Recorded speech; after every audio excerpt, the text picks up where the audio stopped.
everybody. How are you doing? Doing something a little bit different today. If you may notice the difference in the look, we went to StreamYard for this, and I want to thank my friends over at the Liberty First Foundation for letting me borrow their account for a moment because I wanted to have a very special conversation. Now, before I get to that, let me step back. Happy Thanksgiving. I hope everyone is well. I hope you found it to be peaceful, warmth, filled with love and family, and of course, that you were fed. For those who are homeless or those who are in need, I hope you were able to reach out and find someone who would be able to help you through the holiday season. Please remember, you are loved. And if you have an issue, reach out. America is generous and giving, and we will help. Now, that being said, I also want to go on and mention that this was a question I had in my mind for over a week.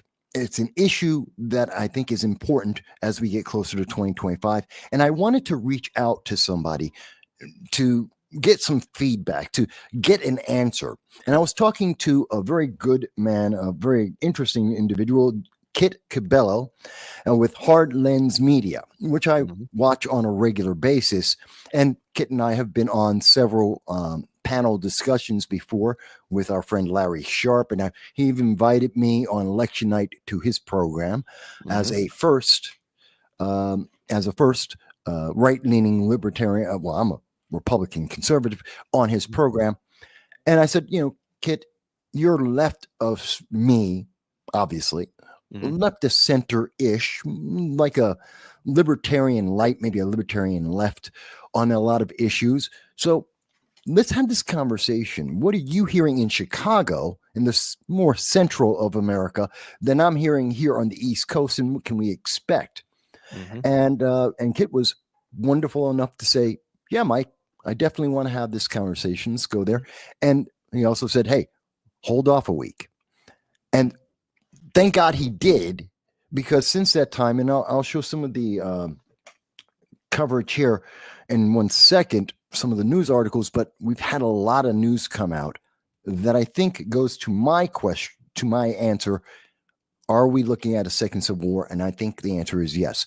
But before I go any further, of course, he's on the screen and he deserves to be heard as well. And Kit, I know I'm gregarious. How you doing, man? I'm doing really well, and I'm proud to say that this is the first, I guess, conservative Republican-leaning show that I have been on for Hard Lens Media. I've been on I've been on Larry Sharp's show. He's libertarian, of course, and that's kind of the farthest I've crossed the Rubicon. But I believe in this day and age, hey, look, you got to talk to people, you got to speak to people. I have a very diverse audience of both Trump supporters, socialists, communists, Greens, independents, libertarians, all that kind of good stuff.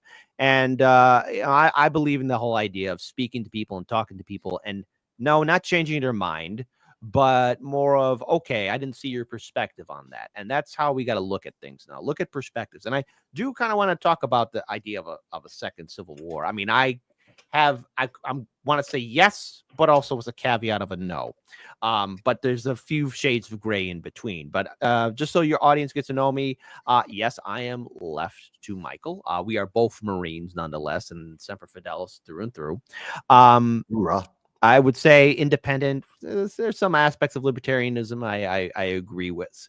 But doing this business for 7 years, you learn one thing, and that is you have to observe the world around you, and you have to be willing to understand that there's a process and way in which people speak to one another in this era where we have smartphones to get information at the millisecond, and it is imperative to not be in your safe space and in a bubble. And after doing this for 7 years on the streets with a Galaxy S7 cell phone, being on radio, being on television, and coming here onto the internet, you have to learn that it is the world is more complicated, and there are infrastructures put into place in which we get information, but also how we communicate with one another. And I'm glad to have this conversation with you and discuss, yes, the very real uncertain times that we are in, and maybe how we can avoid certain things before people cross a road that they will regret crossing. No, I think it's important, and I think you're right, that if we don't have the conversation, then people will go too far, and it may be irretrievable, and we may never be able to walk back. But talking about it, addressing people's concerns, talking about alternative ways they can let their voices be heard, perhaps that leads to a better path or inspires someone to step up and lead a better way. And that's kind of what I want, because I don't want a second civil war. No. I first talked about this idea that it could be possible, believe it or not, was back in 2016. I wrote an article about it, and saying that it's something that, in the next 7 to 10 years, it was something that was realistic even then, and more so today. But that's why we need different voices. That's what the First Amendment is about. It's not protecting you from being offended. It's about making sure that I can speak and other people that I talk to can hear it. And the same thing goes vice versa. So that a lot of my audience, some of my audience may not hear more left-leaning voices. I listen to it on a regular basis. How do I know I'm right if I don't hear the other side? If I don't hear their concern, just like I want them to hear my concern, right? So that I can say, okay, maybe there's something in what they're offering or asking for. Is there something I can bend? Is there something that I can adopt? Is there some way we can meet and make America the best country it can be for all of us combined? That's my thought process about all of that. Agreed. Well, so if we're talking about a potential, are we leading the conversation to where the possibility of something like this happening? Because I could sit here and theorize, and I could give you maybe some thoughts which I could see a scenario like that happening, but maybe not in the traditional sense where it's I don't know, certain states against another certain states. I could see it working in two different ways for a potential, I guess, civil conflict. Maybe I don't know. It's your show. How do you want to have this? Set the parameters. Well, I always like to start off with, let's detail the facts that we have in place. And then from those facts, we can extrapolate and see where the conversation goes from there. Okay. And to that end, let me show everybody. I always like to provide my audience with the evidence. I know you do as well. So let's start off with, this all kicked off because about a week ago, I think it was, what was it? What day was it? November. It was about a week ago. Okay. We saw that Democratic North Carolina 13th District House member Wiley Nickel came out, went on CNN, went out on the mainstream news media and said he wants to create a shadow government. He called it a shadow cabinet, but what they would do is they would go around.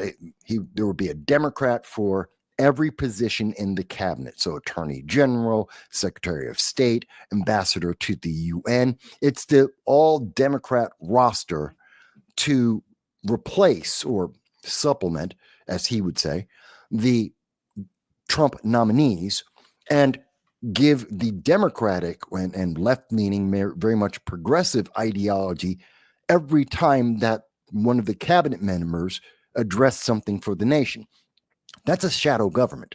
That's a second government in America. He wants it to say, well, it's just like England, except we don't have a parliament. It's not. It's insurrectionist, I believe. But from that story, we then go on to the next.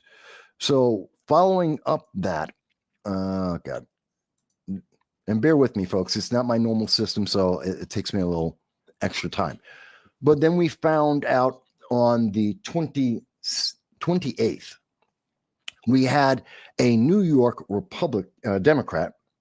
This is Liz Kruger for New York State. She comes out and she says, again, publicly to the world, that she wants to see New York, Connecticut, Massachusetts, and Vermont secede from the United States. This is what started the war, the Civil War initially, is seceding from the United States. She wants to take New York, these states, these very blue states in Northeast, and bring them into Canada, which tells you how far left Canada is, because she believes that everyone agrees. Everyone just thinks that, New York, Connecticut, Massachusetts, Vermont, they're just all progressive anyway.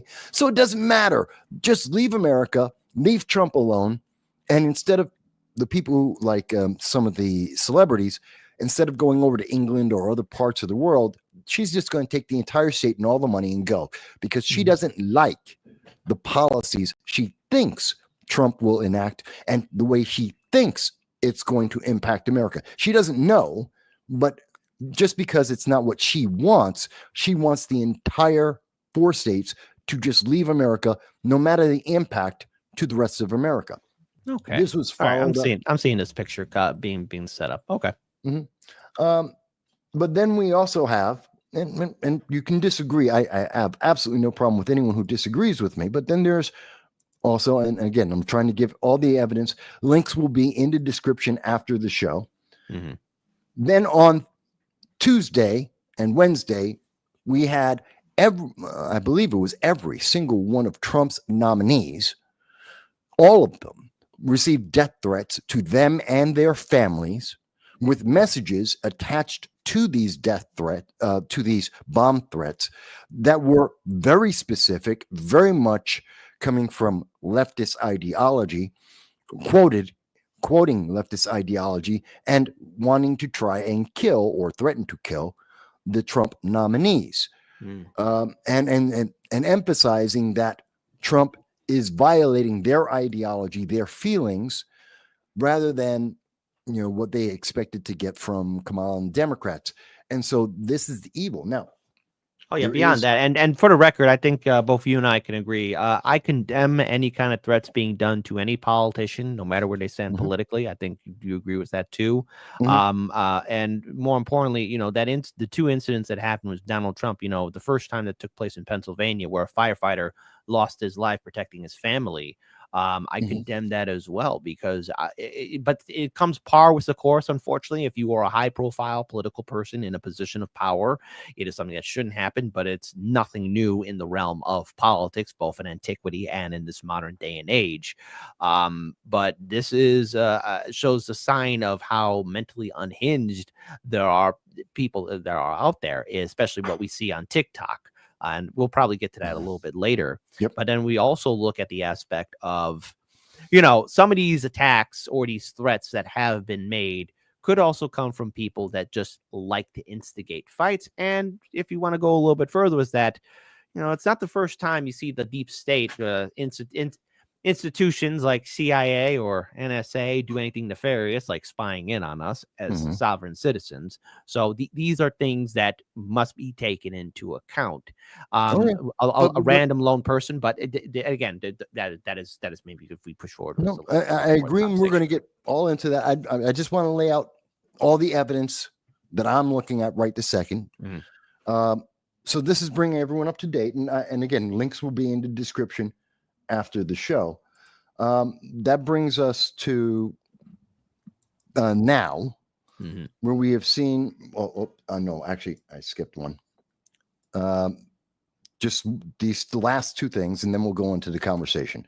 So there's, of course, the rant from Joy Reid, which I think everyone has heard about. It's been viral. Talked about it, yes. Yeah, there's a lot of hate, and she's not the only one, but she may be one of the more prominent individuals.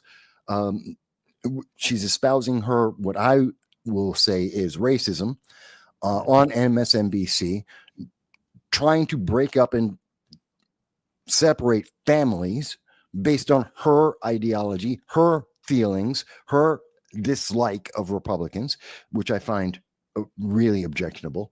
And then finally, to be fair, there was news that came out today, and just to set up that entire environment here, and that is, here we go. And there was a bomb threat in Connecticut.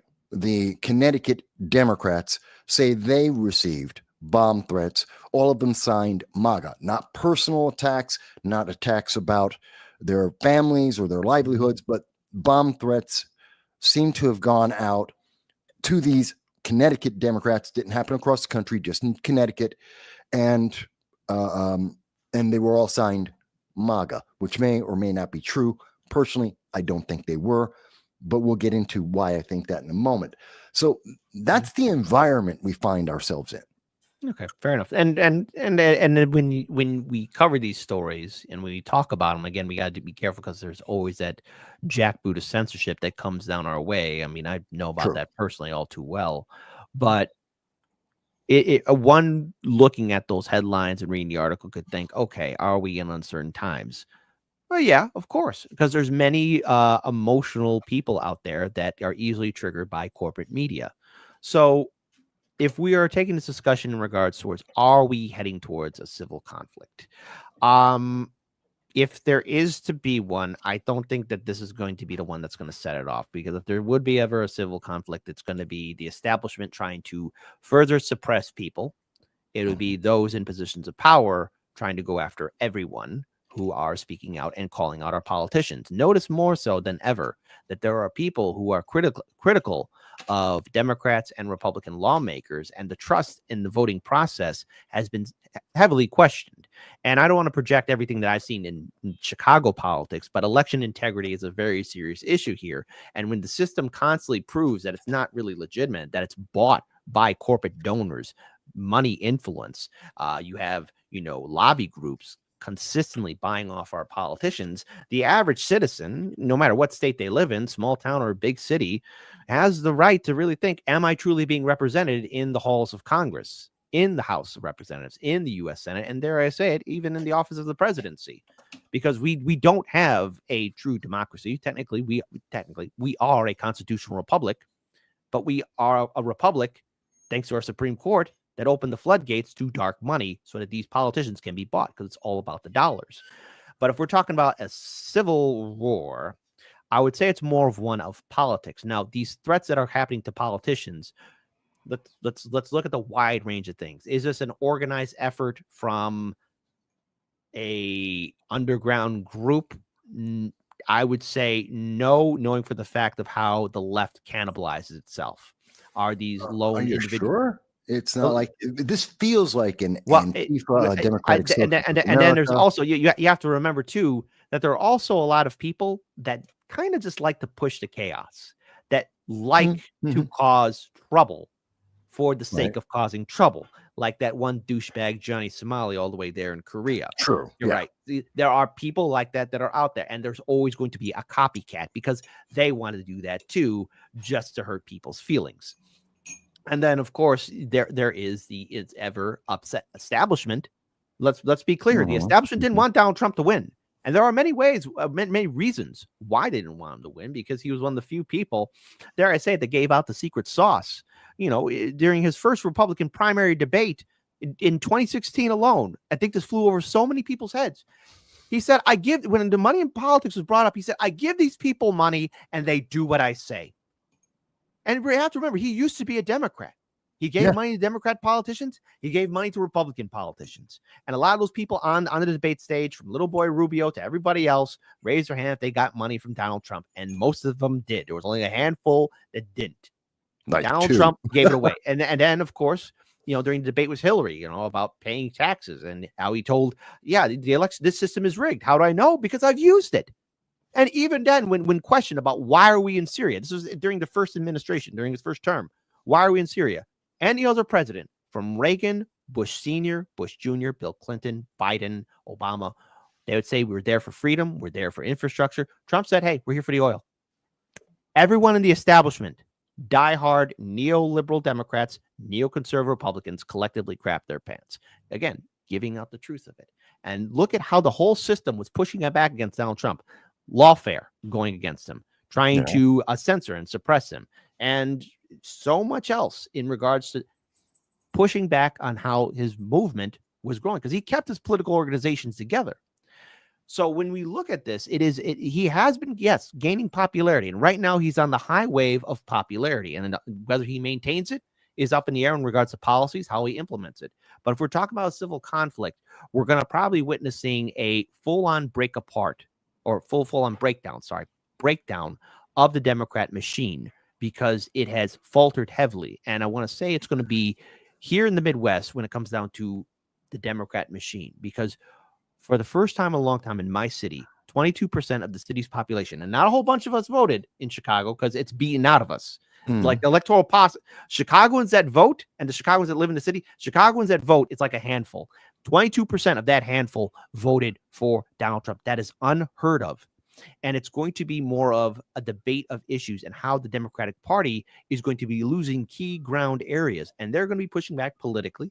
They're going to be trying to gain more momentum in ground, but we're going to see a breakdown of systems because the traditional Democrat machine cannot maintain itself. They have lost their coalition. And it's going to be further infighting within the Democratic Party to find its identity. And yes, will there be violence? There's always violence. But it's going to be what we're going to see here is a level of uncertainty of who's in command. And it won't be seen like red versus blue or conservatives versus liberals or anything like that. It's going to be more of liberals, more of infighting with themselves because they don't have an identity. And how can they have an identity when they stand for nothing? What are their policies? What was Kamala's policies? It took her 48 days to put policies on her website, and whoever coded that still had Joe Biden's vote for Joe Biden on the campaign webpage. No, I understand completely, but I want to. I'm agreeing with like 90% of where you're going and what you're saying, but here's my thing, because what we have seen consistently is that when the left doesn't get what they want, they throw a tantrum. Their tantrum inevitably always include autonomous zones, riots, arson, and frequently death.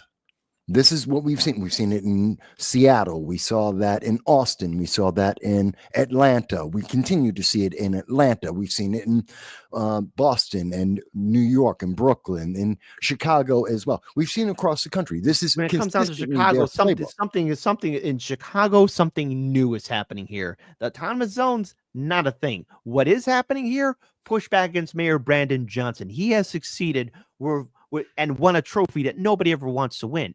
He is more hated than Lori Lightfoot. And on my show, we used to rag and joke about Lori Lightfoot being the worst mayor ever and being more hated than Rahm Emanuel.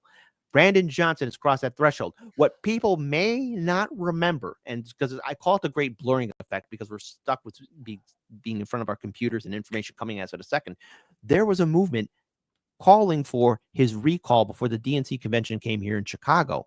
And it was Trump-leaning voters, libertarians, independents, all there to call and push back against Mayor Brandon Johnson's unpopular policies. And Chicagoans across the board voted against his tax increase, and they were voting for people that would stand against Mayor Brandon Johnson's policy of taxing homeowners in this city.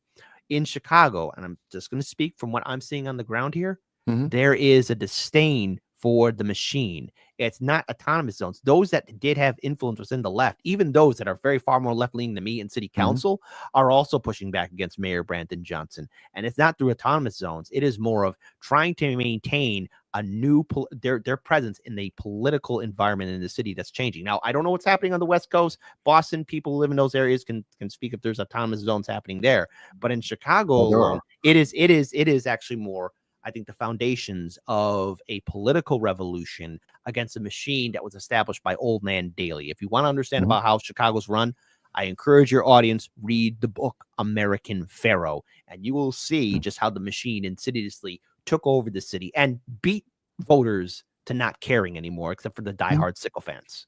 No, I agree, and I should add a caveat, by the way, for folks who don't know, and I have followed this, during the DNC convention this year, Kit was down on the ground, was out amongst the people. He was covering the 3,000 individuals that were protesting at the DNC, all of them, presumably, and apparently all of them Democrats or of some leftist persuasion to varying degrees. So he was on the ground, and when he says he got his ear to the ground, I've seen him do this many times, much like I do here in New York and when I was in central New York. So I appreciate that, and I do pay attention. So maybe it's not the autonomous zone in Chicago, but it is something that we have seen consistently, and we have seen consistent violence, and now we're seeing that being, I literally believe that we're seeing from MSNBC and CNN, whether it's Joy Reid or some of her cohorts and her peers in the 80% of mainstream news media that is leftist, when we see that from Google, the monopoly that is manipulating algorithms to shove things like The View down our throats as they tell us and consistently have been telling us we are too, our vote was too based on being too dumb, that our ideologies, if you're Hispanic, you hate women. If you're black, then you hate black people and women. They have been How you shoving pull down that our throat. off? Huh? I said, yeah, I mean, I do find it interesting that they are saying like, hey, you hate this group, even though you might be of that same group. Like, how do you pull that off? Like, it's Yeah. they're trying to do the whole self-hate. So I sorry, continue your thought, because Yeah. I actually have something very empowering to share with you, because Okay. I think something a little bit different will happen. Okay. But this is the environment that I'm seeing, and this is the culture that I'm seeing that they are pushing out there. Whether or not it, and given MSNBC, CNN, they're losing views, but they are still pushing this. And when you couple that with the indoctrination that we see in schools from kindergarten all the way through college, where kids are being taught the CRT, they're being taught the intersectionality, where they're being taught equity, the division, the never ending division of American citizens based on an arbitrary list of rankings based on characteristics, immutable facts of life, your skin color, your sex, your sexual preference. This is divisive, and we know these are people who tend to take that divisiveness and microaggression. That means it's aggression, it's violence, therefore they respond with violence every time. And that makes me concerned for January 21st 2025 and beyond. It makes me think they are trying to create, they want to secede, they want to have a shadow government. That's how you create a civil war. You create a shadow government. That's infrastructure. You want to take several states. Those are assets. That's a civil war. This is insurrectionist, in my opinion. But where are you thinking? How are you thinking this is going? First of all, you have you ever seen the show Succession? Actually, I don't watch entertainment. I watch anime, video games, and news. I would recommend, if anything, it's on HBO Max. Succession. It really is a perfect example of power, politics, media. But there's a character in there, Logan Roy, who told his children, I won't tell you what season it is, but he said, "I love you, but you are not serious people." When we see people talk about, I do, because it's something that's kind of, I think, should really kind of stick in the heart a little bit, because you have politicians saying, "Oh, we want to succeed New York, Massachusetts, Vermont, and put it into Canada." First of all, when you hear that person is delegitimizing themselves and revealing that they have no loyalty to their said constituents and not thinking about the bigger picture, because they're seeing the grass on the other side and thinking it's pretty green. When we're both in the Marine Corps, you know that old cadence. Don't let the green grass fool you. Yeah. Don't let it change your mind. Okay. And the thing is, I remember that cadence a lot, because it does leave an impact. Like, don't let that green grass fool you. Don't let it change your mind. And these politicians who are calling for it, do you have the support? Do you have the support of the people? And the people, what I've been seeing here in Chicago, is they're fine with how the election turned out. They're fine with it. Everyone is fine. And though for those in these areas who are, these people are saying this, well, then they got to be voted out of office. And if they're going to let an election get the better of them, then it tells me that their organization skills and their ability to be, I guess, reasonable leaders or inspire others is non-existent, because they're letting the propaganda, going back to the point of corporate media, MSNBC and CNN, get the better of their critical thinking. Because who's running corporate media? You have a bunch of people that had a narrative that has now been proven false, because their viewership is dying off. Their viewership is either going away, or either that the advertisers are, and again, because it's all about money, always comes back down to the dollars. Always comes back down to the dollars. It does. Are looking at it as like, this is not profitable. CNN is not a profitable institution. MSNBC is being potentially let go by Comcast and being taken off the books from NBC because it's not profitable and it's viewed as divisive. The legitimacy of these institutions and organizations, while they are still powerful and vastly richer than you or I, Their legitimacy is dying off. Their power is waning away. Not to say that we should dismiss it or either that not treat it as a threat. I would say watch it and observe it, because every time we engage with it, we ourselves, when we do our programming and our shows, we are revealing just how illegitimate these quote unquote news sources, these institutions are, because they aren't informing people. They're giving out propaganda as well as a controlled speech that removes people from thinking that, oh, if I just follow the orders, the system will be fine. But no, it is not fine, because corporate media went to bat for Kamala Harris and Biden, saying that everything was fine, and it blew up in their face. And now what are they talking about? They're constantly talking about looking for a Joe Rogan or making their own Joe Rogan. They had a Joe Rogan because Joe Rogan endorsed and supported Bernie Sanders until he was bullied out of supporting and that endorsement. You had these very same people. You had Mika and Morning Blow himself, all right, Joe Scarborough. Yeah. After 8 years, decided to reestablish communications with Trump when people forgot that good old Joey was foaming at the mouth to be Trump's VP way back in 2016, because that's what he wanted. He wanted that and got rejected. Then you have CNN Plus. They created a streaming service, $250 million, and gone in 1 month. So not even a month. Not even. Okay. More. Okay. The point is, it didn't last long at all, and it was very pathetic. The people running these things they are their own worst enemy. And to quote my grandfather, may he rest in peace, no one can do you in like you can do yourself in. You are your own worst enemy. And these people who have been triggered and allowed Trump derangement syndrome to get the better of them are indeed destroying themselves. And because of that, too, by proxy with social media, you have people on TikTok. And this is very where we might differ, but this has led me to believe why we need Medicare for all, because of the lack of mental health in this country and people who have been eating and consuming. We are witnessing people who are reacting to a lie that has been revealed to them. They are reacting in real time. And of course, they're making statements like, oh, divorce your husband, which again, legal proceedings cost money. Separate yourselves from your family. Don't do that, because you never know when the Grim Reaper will take away your loved one. And then your last words were like, I hate you because you voted for Trump. Let that haunt you in the rest of your life. And then you have other people saying, oh, I want to deport migrants. And again, passive aggressive racism, passive aggressive BS from all these people on TikTok. They are destroying themselves. And how can anyone of real critical thinking take them seriously? They are going to delegitimize themselves. So yes, be concerned about it.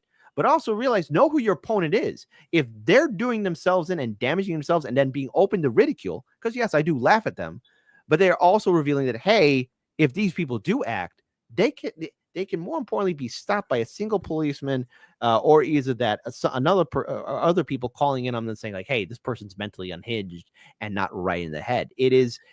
I think it's important for us to view how civil conflict can happen, and also how things can change. And a lot of these people who suffer from Trump derangement syndrome are doing themselves in.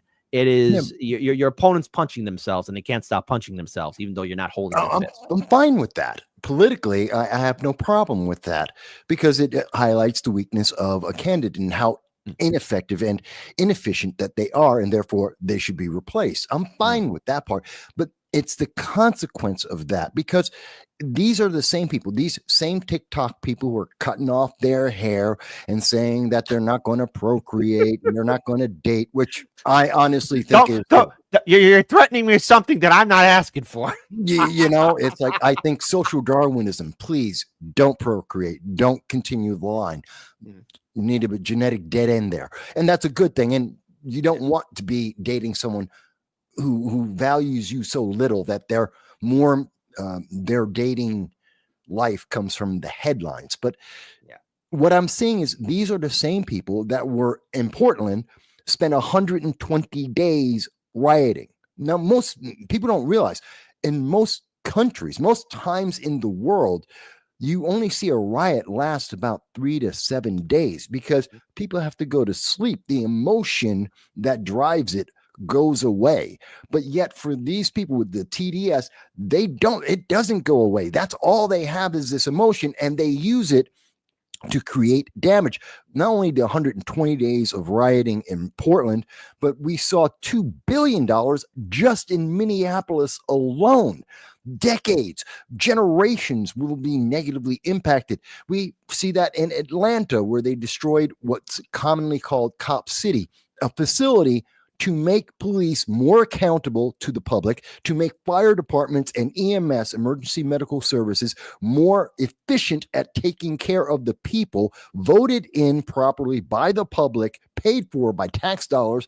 And you had a bunch of people from outside of Georgia, some of them from outside the country, firebomb it and also attack and shooting and killing people. I'm not worried about Democrats. I can have a conversation with Democrats. I'm not against people who are on the left. I have conversations with you and many others, libertarians like Larry and many, many others. I don't mind having a different thought and a thought that doesn't agree with me, and we can have that conversation. I'm concerned that the Civil War is coming from the legitimately a sliver of the Democratic Party, the far left, mostly known as co-equally as progressives, not entirely. Some of them are socialists, some of them are anarchists or whatever else they want to identify. But that sliver is not only very vocal, they're very actively violent. And that's all you need. Once the spark goes, and it could be as simple, and I'm surprised we were very close to that in 2020, but I could see them again. You kill one kid, you kill one mom too many, you kill one black guy or one Hispanic or whomever it is. They do one thing too many, and we have now crossed the line we can't come back from. And then we start to see that, or we get more momentum from people like Representative Nickel in North Carolina, where they do, in fact, try to put together a shadow government and infrastructure for a civil war, and maybe they start funding those alternative candidates. Now we're building into that. So when we look at one House Representative Democrat talking about doing a shadow cabinet to counter Trump, when I look at the Democrats, and maybe this is just me being too idealistic here, but it is reasonable to make this assessment. It is a party that is completely unorganized, and it's a party that doesn't have an identity. Each of these Democrats that have been elected in office got it in by the skin of their teeth, because the Republicans not only took over the Senate and House, but they also took over the presidency too. So this was a three-prong hit that devastated the Democrats. And a lot of these people, and I want to quote one of my colleagues, Farron, who worked some time in Washington, D.C., these politicians are not as united as they seem to be, especially the Democrats, because they're thinking about their careers 2 years down the road, 4 years down the road, 6 years, 8 years down the road. And remember, they're not individuals who want to be leaders. They're owned by their corporate donors. The same people who own the Democrats also own Republican politicians too. And it's all about returning investments for these politicians, or not politicians, but for the corporate donors, because you have all these same corporate donors now wondering, we put $1 billion into Kamala Harris and the Democrats, and they got nothing back in return. Again, they're probably going to recover. They're going to be fine. There might be some investments here and there, but as a shadow thing, the one thing that's going to matter the most is most of those politicians are on the phone 95% of the time calling their donors so they get ready for the next midterm election cycle. Yeah. It is a joke because they don't really have a unified front. And what's going to happen currently in the House too, I don't know if you saw this or not, but I covered this on my show. You know, the House of Representatives could potentially get down to 216 Democrats, 216 Republicans. If it's a tied vote, the bill dies. We're going to have a do-nothing Congress, potentially. That's the bigger risk of a Congress that can't do anything. So if the Democrats do want to do a shadow government, anything of that nature, how can they organize it when currently this House is being set up for failure and could be one of the big things that's going to be fought about in the midterm election cycle of 2026? Yeah, but then when we also look at, let me just finish this thought. Then when we look at a lot of these individuals who suffer from Trump derangement syndrome, who are protesting and panicking. I have yet to cover a Trump protest, but here in Chicago, because there was one that took place on November 6th when my family flew in from Japan into the airport, which, side note, fastest time I ever got to O'Hare, fastest time ever coming home. And I did it again for my stepfather. We had to go all the way back to Japan and everything else. Fastest time getting there, fast time getting home. Yeah, I don't know what's going on, but I'm kind of spooked out about it. But besides the point, the protests haven't been as massive. The protests have not been as continuous so far. Now, anything can happen between after January 20th when Trump gets sworn into office. Between now and then, anything can happen, even afterwards. But there's a lack of the enthusiasm, the fight, the big time fighters are not there. The quote unquote leaders and the big cheerleaders within Hollywood, within the main vote blue no matter who sphere, have lost the power and the momentum. All that's left are really the more unhinged people that you stay away from. It is an organization. See, the thing is, I'm not saying don't underestimate it, but I'm saying, how can it maintain itself when most likely, if that's all that's left, they will cannibalize themselves. They will go after each other, just like with Blue Sky. Blue Sky is the perfect petri dish because we're seeing it. We're seeing how, because there's no other dissenting opinions in there, they're all now pointing the guns at each other because that's what the internet is. It's always a place where people want to crap talk, shit talk each other. Sorry, I didn't swear, but just insult each other all the time, and it is truly unsustainable. There is no identity. But here's my thing. Here's my thing about that, because while it is long-term unsustainable, I agree with you. I believe the DSA, Democratic Socialists of America, and Antifa, which is also a wing of the Democrats because they voted in to be part of the Democratic Party by proxy. Right. They're all Democrats, but they're that sliver I'm talking about, that they make up about 7% of the Democratic Party, but they have huge voices, but they're unsustainable. It's part of the reason why they joined the Democratic Party, so they can get money saying they're Democrats and grift off of that donor base that Democrats have. I got a story to tell you. You then. Okay. But my concern is that they don't necessarily care about the long term. They care about they are feelings based. Whatever they feel is right. They believe in the subjective truth. They believe in that they're right because they feel right, regardless of what facts, what's empirically out there. AOC herself, in her famous 60 Minutes interview, she doesn't believe in what's empirically, semantically, what's factually, mathematically the truth. It's about her feelings. They told us the path they were going on, and I have to believe, and maybe you're hearing this, maybe not, I've heard rumors that there will be rioting on January 20th, Inauguration Day, that there are groups of leftists who are looking to create that window, use that window of opportunity, not just in DC, but in the 10 largest Democrat-led, the 10 largest cities in America, which are all Democrat-led for at least 50 years each, if not 100. Yep. And they're going to use that opportunity to punish people, because that's what they do. They punish anyone who does not obey their feelings. And that's, again, these are the catalysts that I'm concerned about, because we don't have, while you and I and alternative media says, well, let's have a conversation. Let's bring that tone down. Yeah, we can have our passions, but let's talk about being effective and efficient and what's real. And they don't. Right. They just go, they're cats just losing their minds. So okay, when we look at, I guess, the attempts by, I guess, organizations like DSA, Our Revolution, Justice Democrats, Brand New Congress to reform the Democratic Party, those things eventually got co-opted and taken over by mainstream Democratic establishment. Of course, there is the more sycophant people who, oh God, when I had to interview some of them, I remember I covered the DSA event in 2018. It's like pulling teeth. Even when I covered the socialist event in 2017, 2018, it's like, I mean, you're just trying to say, like, hey, why are you here? And everyone's giving you the eyeball like you're some sort of monster. No, they were screaming across the street. Yeah, exactly. I was covering their marches, and they were going, he's Mike, he's right there. I'm like, you're right. Exactly. Yeah. It's just, it is, these are the same people who, there's that video, I think that's very famous now. Hey, wave your hands, careful, I have sensory overload, all of this kind of stuff. I mean, yes, of course there's going to, most likely, I would be wrong not to say that there wouldn't be a protest, maybe riots, potentially riots on January 20th, because Trump knows how to trigger people, and there are many people who still suffer from Trump derangement syndrome. But what I've also noticed is and again, I am expecting people to, get a little bit crazy and let their emotions get the better of their critical thinking. But another thing too that has really stood out to me is that the numbers.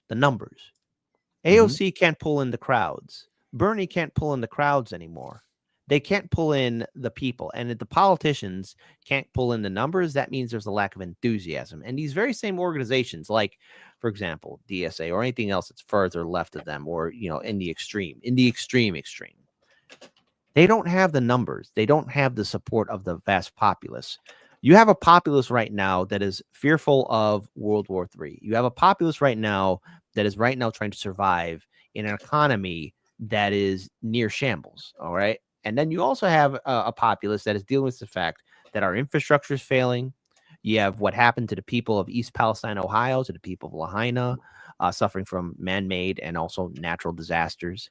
You have the people still suffering from the hurricanes that hit us earlier this year in Georgia, North Carolina, South Carolina, Florida, etc. And you have a populace that just wants to get back to normal. And not to bring up another TV show reference, but I was a fan of I, Claudius, and it turns out the BBC did another series about the pharaohs, which, again, the budget was miserable, but I understood what they were trying to do. But there was a scene in there where the old pharaoh is speaking to his son about how he used to burn schools and everything else, and riots would happen.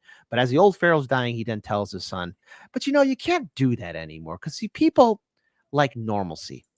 Like, you can have a riot here and there, but not anymore, because now things are a little bit more complicated, because people want normalcy. People want work. People want security. People want safety. People want to just go on living their lives the best way they can in a world that is understandably out of their control. I think if anything, we're going to see further dissolvement and destruction of the left movement, especially even if they're still associated with the Democrats. That means there has to be a whole new identity made for independents and those that really want to create a new political party. Yes, we should be concerned about protests and riots and people threatening politicians. Absolutely. I don't like that at all. I don't like businesses being burnt down. I don't like people being threatened. I don't like you being threatened. I don't like myself being threatened. I don't want any of that to happen. But if we are on the precipice of a civil conflict, I think you're looking at the wrong opponent. The main opponent is the main establishment, the political institutions that want power, the same people, the donors, the Wall Street executives, the big banks, those that are involved in us getting in these ridiculous wars, or either that in turn subverting our democracy, our constitutional republic, because our politicians can be bought, and they're realizing they're losing their control because people are waking up to it. They're waking up to the fact that we are not being represented. We are not having our needs met by a political institution that is not for the people. It is losing its legitimacy. And when a populace realizes that there's said government that doesn't represent them, then there's a problem, because that's when there's always a pushback. We've seen this before in empires of old, the Roman Empire, the Byzantine Empire, the Mongol Empire, the Russian Empire. We have seen this before. We have seen institutions fail. It is not, and again, civil war. Your neighbor isn't your enemy. Your family member isn't your enemy. Your friends are not your enemy. Your coworkers are not your enemy. It's the people. It's the people that put the policies upon us as they get richer, and the rest of us are left wondering where's our stake in the game. Okay. Now, 1 second before I address that, and I do want to address that. I want to reach out to everyone who's watching the program. Please make sure to share this, whether you agree, you disagree with either me or Kit, whether you have a different point of view. Please share this. It's a First Amendment. Please share in the First Amendment and let everyone have a chance to hear this and then to make their voice heard as well. Please like and share not just my channels or Liberty First Foundation, but also go to Hard Lens Media, give him a like and a share and a subscription as well, because we're taking our time. This is Black Friday, Thanksgiving, the day after Thanksgiving. We have our families around, but we're taking time out because we think this is important, to defend the First Amendment, to defend our nation, to share with you concerns, not telling you what to think, but telling you what we think so that you can then make your own decision. You have agency. And we can only do that when you guys are watching the program, sharing the program, commenting, and most of all, subscribing. That is your support. That's all we ask for. Of course, if you got an extra $1.50, you can join my Patreon, and I'd love that. It's $1.50, less than a cup of coffee. Fantastic, but I know the economy sucks, and it's going to suck until 2026, even with Trump in. We've covered that before, but all it takes, it's free. Like, share, subscribe. That's all we ask for Kit Cabello, my guest, and for myself. And double check you're still subscribed, because I still get people who are saying, I've been unsubscribed from your channel. It is something we cannot control. And even when you try and comment on videos too, folks, it is out of our control as content creators, and it's happening to even larger channels than myself. It is very unfair. So the ball's in your court to please double check, triple check you're still subscribed, and follow us on all of our social medias. Sorry, wish it was easier. In an ideal world, it should be. It should be. And yeah, the last 2 Sundays in a row, I'm doing my live stream. I'm getting messages on my phone from people saying, yeah, YouTube won't let me comment anymore. Don't know why. By the way, when that happens, go to Rumble. Same channel, no Soundbites Allowed. Go to Rumble. Leave a comment there. I believe, Kit, you're on Rumble as well at Heartlands Media on Rumble. Rumble, Rockfin, Odyssey, X, and Kick, which I'm really happy about Kick. But I know you're number one in Kick. Wait until I figure out how to get on Kick, then I'll give you some competition. But all right, there you go. But to address what you're talking about, I think that there's 2 aspects. There's corporate. How can I explain this? There's the corporate element of our government, which is mostly the corruption side of it. There's a lot of corruption that comes out of that. There's the political side, people who want power, and they're willing to do whatever they can to maintain their power. These are the politicians, left, right, all of them, that have been in the public eye and or elected office for 3, 4, 5 decades in a row. This is all they do. That's the Chuck Schumers, Nancy Pelosi's, Mitch McConnell's, all of them. That establishment. And then there's another element, which is just what we're seeing in the younger generations coming out of Harvard, coming out of Columbia, who have been trained for literally the last decade that if someone doesn't agree with your feeling, then they're the bad guy and they're evil. When you combine those 3 elements, because I understand you're saying, well, you're looking at any one of them. I'm looking at all of them. And when I see all of them, it's not that I disagree with any element of what you're saying. My belief is, my fear is that we will see all of those elements coalesce because because people are starting to turn away, because people aren't just holding their heads down, staying silent, and doing as they have been told. Because we're seeing people go to alternatives like yourself, myself, Larry, and many others who are out there, they need an extreme reaction. They need something to justify the fear mongering that they've been putting out for the last 8 years. It's not that I disagree with any element, any individual element of what we're talking about, what you're saying. It's that I'm seeing, my fear is because we don't have the government isn't putting a brake on this. The corporations aren't putting a brake on this. I mean, Joy Reid isn't pulled. What she said was absolutely 1000% racist. There's no other way to describe. Let them do themselves in. Let them do themselves in. No. This is perfect, because it shows that it is an institution, and there are people there whose ego and pride are going to be fallen. They're going to end their own legitimacy. They're going to end their own influence. It is them who have lost, and it is them who are going to still be screaming to an empty crowd. I think they take us down with them. I think they're like Nero dancing in the flames, because they're going to burn it all down, because they think they'll be the king of the ashes. That's why they're talking about secession, and that's why they're talking. And they can't pull it off.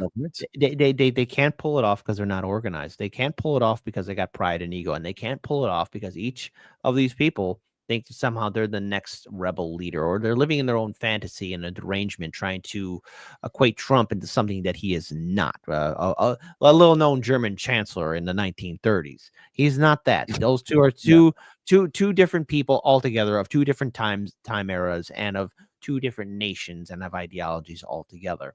When you see individuals like those on corporate media like MSNBC spouting this, ask yourself, who is listening to them? Who is the crowd? Is it the max populace? No, it is not, because Trump got the electoral college, but he also got the popular vote. Did Trump ever maintain, or not, sorry, did corporate media ever maintain any kind of outreach to said voting base that one was created by Bernie Sanders and then later on by the other Democrats? No, they haven't, because it's all about one, they want to prove that they're right, and with their smugness and self-righteousness. And by doing so, they're also ending themselves, because no one's investing into them. Yes, there's the concern of they'll take us down with us, but we're smarter than them. Because no, but we are the new media. We are the ones engaging with people, and it's not only us, but it's your viewership, my viewership, people that are taking the initiative to fight for a better future, to actually step up and actually get real representation in our republic, to actually call out the lies that have been influenced over us for decades. Because corporate media has been around, and we could thank Bill Clinton and the 1996 Telecom Act for creating said environment. But everything has a beginning, middle, and end. Got to quote my grandpa again. That's a great quote right there. Everything has a beginning, middle, and end, and everything must end. The influence of the establishment media is having its time. We're witnessing its twilight years. It won't happen overnight, because everything happens with a process, but everything does fall apart. Everything does end. And I, for one, welcome and look at this new world with optimism. Yes, some concerns, because there's always going to be insane people. But I think we should look at this as not of us fighting one another, but more of the bigger fight ahead that is further on down the road. And that's what we need to step up as sovereign, independent civil citizens. Okay. I hope everyone's enjoying this. I enjoy having this conversation. Me and Kit go back and forth privately as well. And that's one of the reasons why I wanted to have this conversation. He has a very different viewpoint, but yet, as you're listening, not really. I think it's more the minutia than anything else. But like you said, everything does come to an end, and it is the day after Thanksgiving. I know you have family in, and I hope all of them are feeling well. And I know that obviously family comes first for everyone. I have my own family, and we've taken time away from them. And I thank the families, everyone's family, for giving us the opportunity to have this conversation and to take a little bit of time away. But I don't want to keep us away from family. So I do want to let you get a chance to sum up your thoughts on this, however you look at it. Folks, by the way, I'm always looking forward to seeing the comments after the show. If you agree or disagree, remember, I'm not a progressive. You can disagree. Just be respectful. Tell me why. Don't tell me I'm ugly. Don't tell me I'm old. Give me a reason why if you disagree, because we want to hear your voice. And by the way, Tony, and I know I've been seeing several comments. I saw you, Hot Chick. I saw you, Joanne. I see you, Tony. And Tony's like, I'm listening to Working Around the Garage as we go. It's perfectly fine, folks. Some people listen to us listen to the program and they go to sleep to that. Sometimes they are actively involved. However you listen and consume, it's okay. And I know today's short. It's only an hour. All my buddies love to tell me, Kit and everybody else, I usually do like 6, 7, 8 hours. If you listen to Larry Sharp, I do a 43-hour show in one day. Shout out to Larry, by the way, because New York is going to be a battleground state. Oh yeah, you guys are going to have some fun, just like what we're going to have fun here in Illinois. I'm already interviewing mayoral candidates, and it's going to get interesting. But Kit, take a few moments here. Go ahead and give me your summary of what considering what we've both been talking about, given the issue about a civil war, whether it's probable or not. Look with your outlook. What's your summary of thoughts at this moment? I will not dismiss the fact that all empires do have conflicts, all nations do have their conflicts, but I am looking at this as more of optimism of yes, there will be pushback and there will be some uncertain times, but I'm witnessing here a great awakening of independent citizens who've been realizing that they've been turned against each other by our political system, by our media, by our corporate overlords, and people are getting angry about it. Conversations that need to be happening about how this country goes forward in the next century, in the next many centuries to come, so that we can leave our mark, so that the next generation can actually have a better future. What I'm seeing here is people speaking out and using their voices, calling out institutions that for a long time felt that they were infallible and above us all, calling out those in power that thought that they were untouchable, and seeing the end of dynastic political families. This is a time in which everyone must be a leader in their own right and be helping along the way. I think we are looking at an era of, yes, uncertainty, but also of opportunity in which we can have something better, not only for ourselves, but for the next generation to come. I have to have hope in a better future. And I know that with hope, there's always, you're a 40K fan, hope is the first pass of disappointment. But we have to actually have something to fight for. And if we don't start speaking out and using our power and your power, my power, our social responsibility, having platforms like this to enlighten, educate, and shift through the lies, then what are we really contributing here? Because we have to speak out. We have to call things out so that leaders can step up and create something that is far more better. So when we're gone, people say, hey, it was a contributive effort and everyone did their part. So I have to believe in that better future with optimism. Okay. For my summary, you've highlighted to me two things. So I do think there are many politicians or political figures that are trying to maintain the culture of fear because that gives them power and gives them purpose. It keeps them being reelected and getting donations from the various corporate sponsors that they have. And so they want that. And they think that by giving the fear of there could be a civil war, by trying to edge us closer and closer to the line without necessarily going over it, that they're going to be able to take a benefit. But you're right. And you've actually highlighted very clearly, and I think you've done a great job of reminding me that the majority, overwhelming majority of America do not have that fringe ideology. They don't agree with that. In matter of fact, they are being repulsed by it. And we are seeing that in real time. And so, yes, we could see some of the fringe go out there and they may try and riot, but the public won't join them. Yes, they may try and commit the arsons and the murders that we've seen consistently in autonomous zones that are insurrectionist and treasonous by definition. But the public isn't going to continue to just stand back and hold their heads down. No. They're going to speak up this time and actually push back against it. And that is a positive. So am I still cautious? Of course. I'm a Marine. I plan for the worst because everything else is better. And I believe that we will see things develop.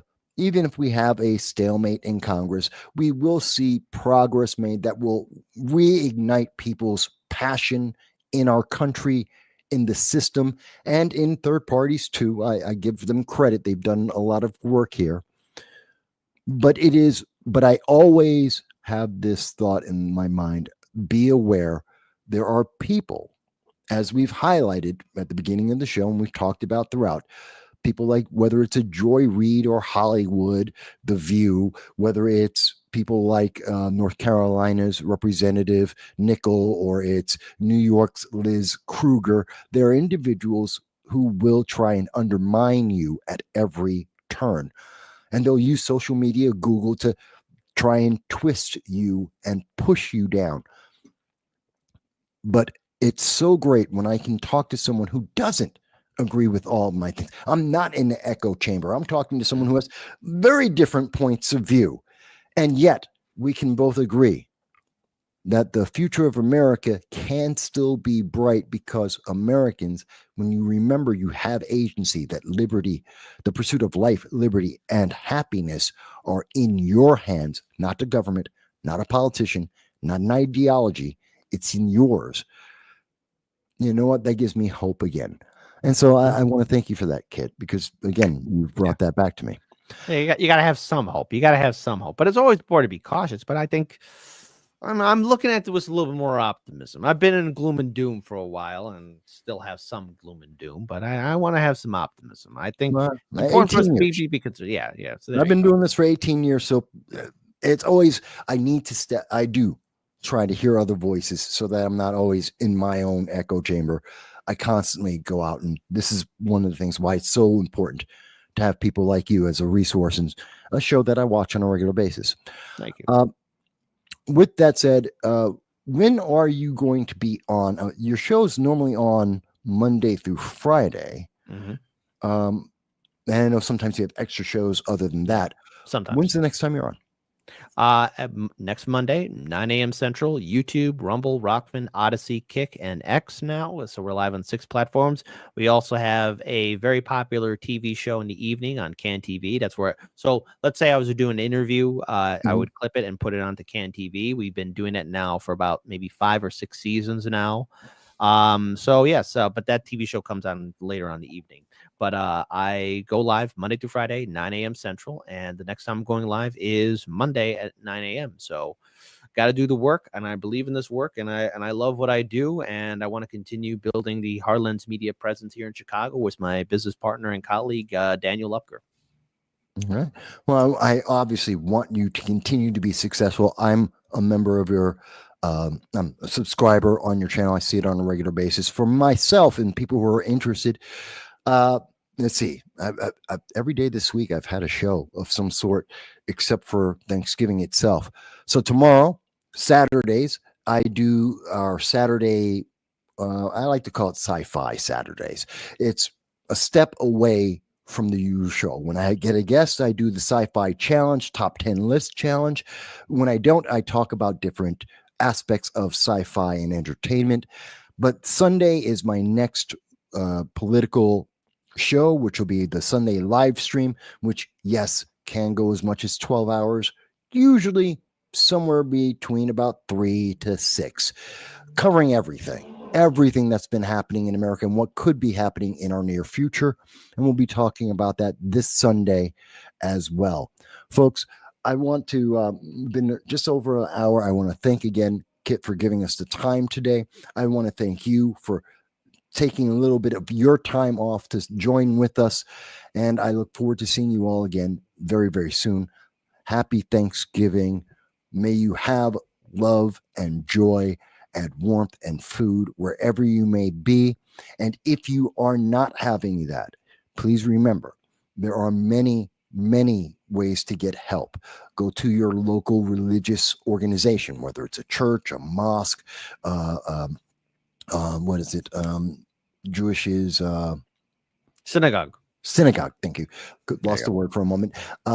Go there, or there are online. You can talk to the suicide hotline, drug overdose hotline. You can talk to all. There are people all across America who are more than happy. And if nothing else, you can just go online and say, can someone please just say hi to me, to give me a love? You'd be amazed how many tens of thousands of people will be there to support you if you just let them know. There is hope out there, and tomorrow will be better. You just have to make it there.